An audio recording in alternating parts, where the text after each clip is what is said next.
It has all come down to this. The MLS Cup final this Saturday between Inter Miami and the Vancouver Whitecaps. Miami getting to the final comfortably. Vancouver getting through LAFC and San Diego to book their place. I guess I didn't want to use that word. I was hoping no one would say anything. It was hard watching those highlights against my San Diego team. But yes, unfortunately, it was a little too comfortable for Vancouver. San Diego didn't put up too much of a fight in that one. But listen, we're going to keep talking more about this final. Felipe, to talk about Inter Miami first, it's now been 6 years since they have been in MLS. They're in the final for the first time. How important is it for them to be in this MLS Cup final when you take into consideration everything about this big Inter Miami project?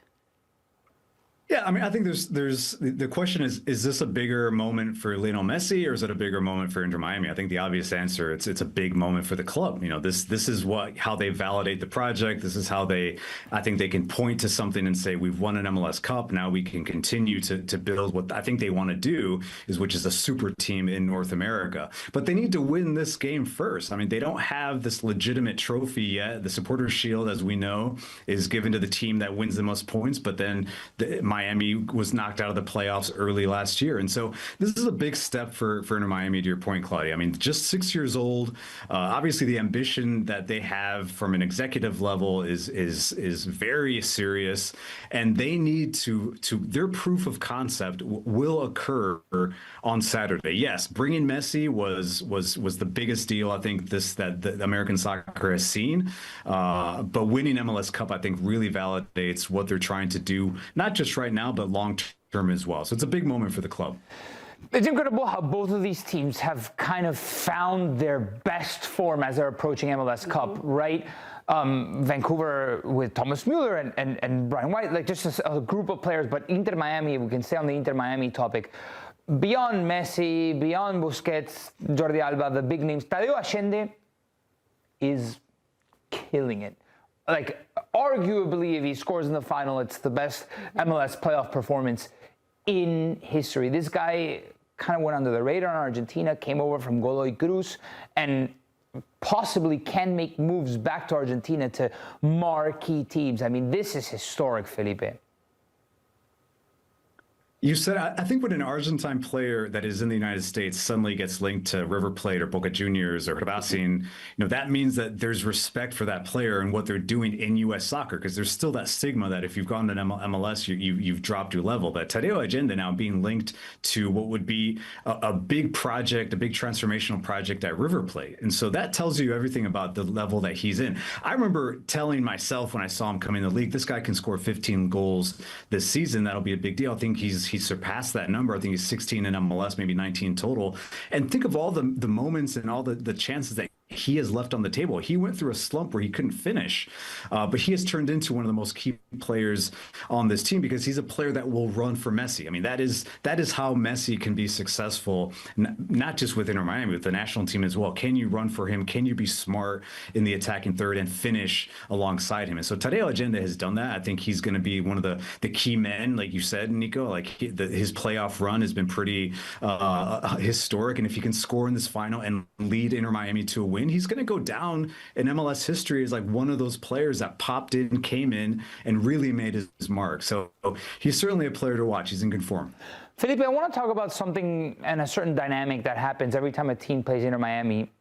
And I hope that Vancouver doesn't bring this dynamic to the final, because I think a lot of people are misinterpreting me when I say that they have to bring fight to Inter Miami, as if I didn't want Messi and Argentina over here. Didn't want Messi and company to win. But what frustrates me a little bit is that the league that I love in Major League Soccer, that I've broadcasted for so many years, it feels like the other characters that maybe aren't as much as protagonists as the De Pauls and the Messis, when there's all of this bickering and this talk and this game management happening from Inter Miami, that they're really elite at that, it just feels like other teams kind of wilt.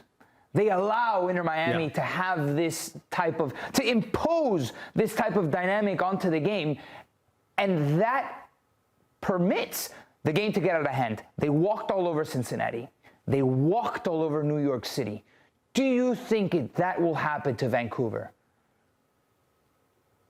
It could. I think Vancouver would be really smart if during their team talks heading into this final, they're like, this is the game away from the game. We need to face this and we cannot back down. Because as we know, Messi, Lionel Messi needs that. I think he gets into that type of game because it helps him individually. It fires him up. He gets locked in, and then his teammates around him say, well, if the greatest player of all time, if the eight-time Ballon d'Or winner is arguing with an MLS midfielder, we better show up too. And so Vancouver has to prove that they're not the Vancouver that lost 5-0 to Cruz Azul in the CONCACAF Champions League final, because that was a big moment for them. That was going to Mexico, facing an environment and a team that they're not accustomed to, and they walked away with a 5-0 loss. And so I think that's the version of Vancouver that we remember, and what we've seen since Thomas Müller has been signed, and what we've seen during the playoffs is a team that wants to fight, a team that believes, I think, that they are destined to do something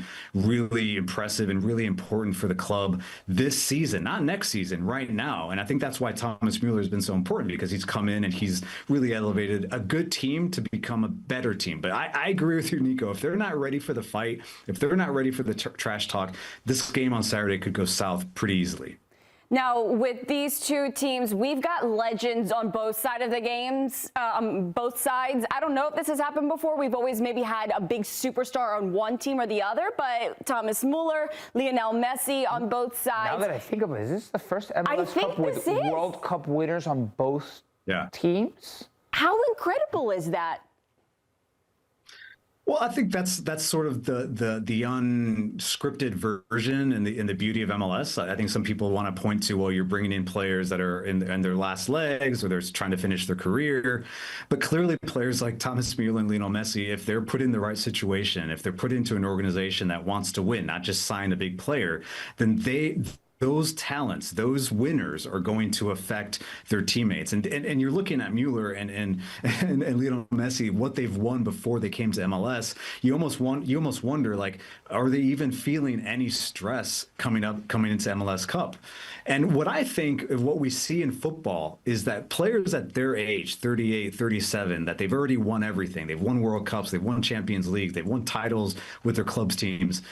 These tournaments, when they're in their last few years, mean a lot more than we think. And so I think that's part of the story with this MLS Cup. Thomas Müller, Lionel Messi, they don't need to win to solidify their legacies, but clearly they want to win for what they're signed up for right now. And so I think that just brings another tail to tape that makes the final really, really interesting, without a doubt. I mean, now that you say that, I hadn't really thought about it.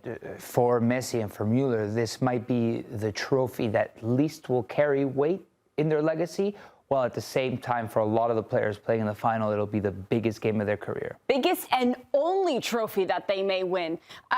Okay, what's your quick prediction here on this one? I have a feeling which way you may be going, but Bogart threw us off yesterday by saying Vancouver, so what are you thinking? I'm going to say 3-1 to Inter Miami. I think they are locked in on what they can do, and they want to win this tournament this year. Messi wants to win the trophy. He wants to validate everything that he's done in North America. So I'm going to take Inter Miami 3-1 on Saturday. Oh, I'm hoping it's more of a goal fest than that. Even if Inter Miami wins, I don't really have a hand in this game, but I hope we get like 4-3. I want like 6-5 or something. I want chaos. TFC versus Seattle Sounders repeat, something like that. That type of energy. That's exactly what I want. All right, Felipe, thank you so much. MLS Cup final is happening this Saturday. It is an early one, 2:30 p.m. Eastern. Inter Miami taking on the Vancouver Whitecaps. Thanks for watching this video from Morning Footy. For all news and insights regarding leagues around the world like EFL, Serie A, and all UEFA competitions, both men's and women's, don't forget to sign up for Paramount+.